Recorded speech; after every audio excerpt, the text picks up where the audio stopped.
Hello नमस्ते दोस्तों। स्वागत है आपका इस वीडियो में, जहां मैं लाया हूं सीजीएल के एरर्स जो 2024 में पूछे गए हैं प्री एग्ज़ाम में।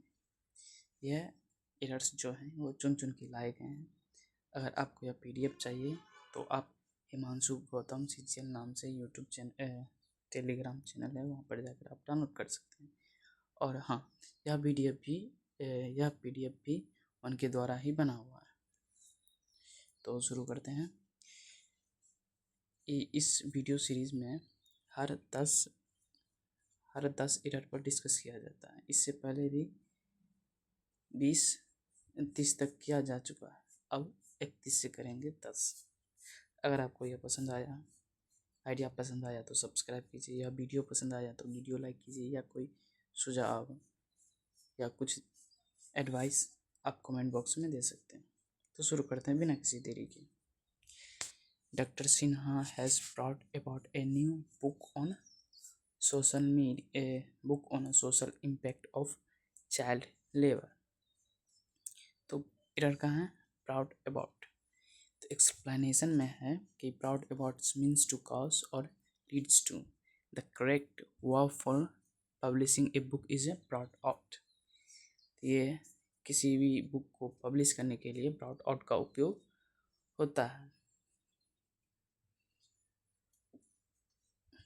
तो पूरा देख लेते हैं। Doctor Sinha has out a new book on the social impact of the child labor।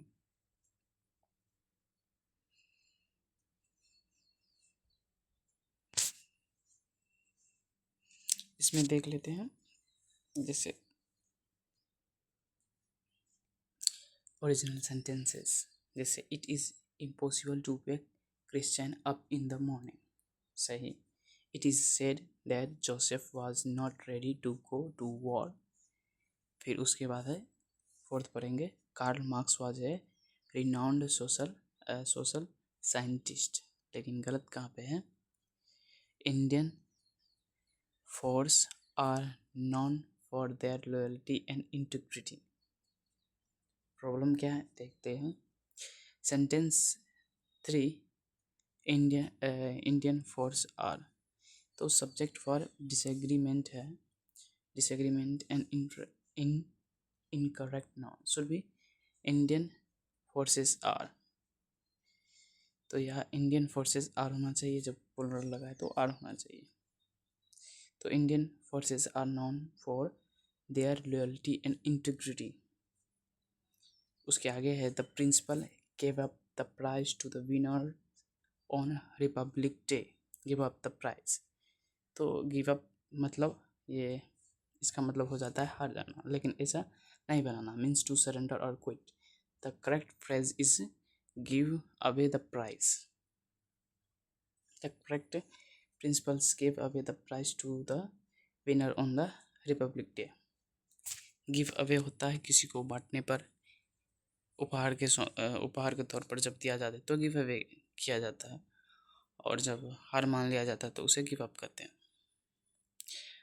PRR, the city view from the field tower. A field tower is amazing. PRR क्या है? BRR is use to express being cold. The correct exclamation in the context would be wow.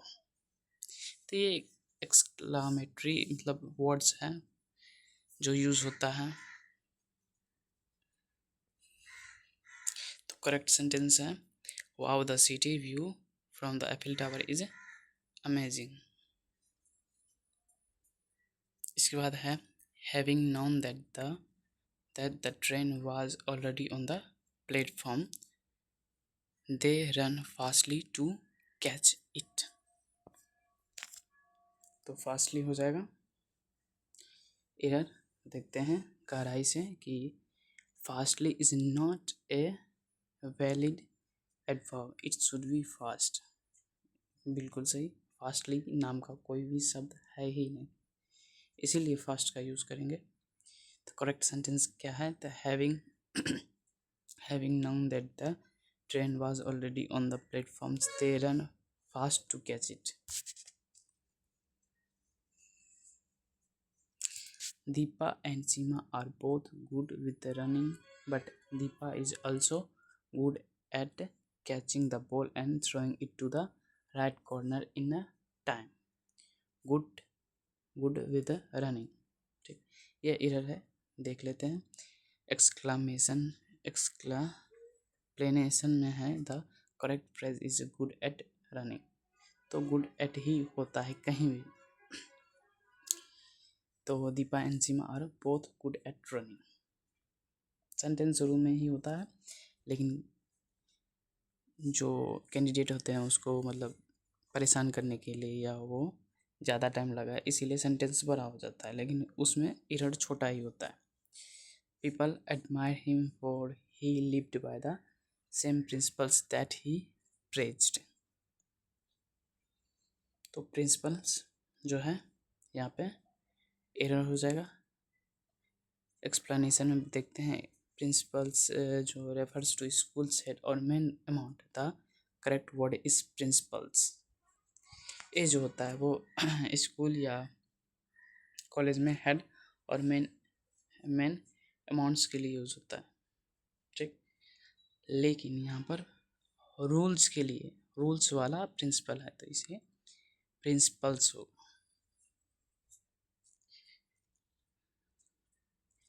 We were on the way to the party. Suddenly there will a heavy downpour. तो क्या होगा इसका use? Will a heavy downpour. This is a grammatically error. The correct phrase is there was a heavy downpour. तो correct sentence क्या है? We were on the way to the party. Suddenly there was a heavy downpour. ठीक, इसके बाद है 39. We never talks for anyone. He is alone all day. Talk for anyone क्या होता है, मतलब क्यों एरर है देख लेते हैं एक्सप्लेनेशन में. The correct phrase is the talk to anyone और टॉक्स विद एनीवन. तो talk with anybody. He never talk to anybody. He is alone all day. तो ये होता है टॉक फॉर एनीबडी और टॉक टू एनीबडी में अंतर. मीनिंग ही change हो जाएगा. He took dinner in a Chinese restaurant and were amazed to see the interior of the restaurant of a restaurant. ये इसके जगह पर क्या होगा कि is a what should be the interior of restaurant. ठीक, the interior of restaurant. the restaurant मतलब जो जिस में वो डिनर किया था चाइनीज रेस्टोरेंट में उसका इंटीरियर उसको अच्छा लगा इसीलिए. तो ए रेस्टोरेंट ना होगा एक, मतलब ए रेस्टोरेंट कहने का मतलब हो जाएगा कि बहुत सारे रेस्टोरेंट थे उसमें से कोई एक, लेकिन ऐसा नहीं है, वो जिसमें गया उसी के बारे में चर्चा हो रही है. तो ये रहा 40 तक. अगर आपको ये वीडियो अच्छा लगे तो लाइक कीजिए.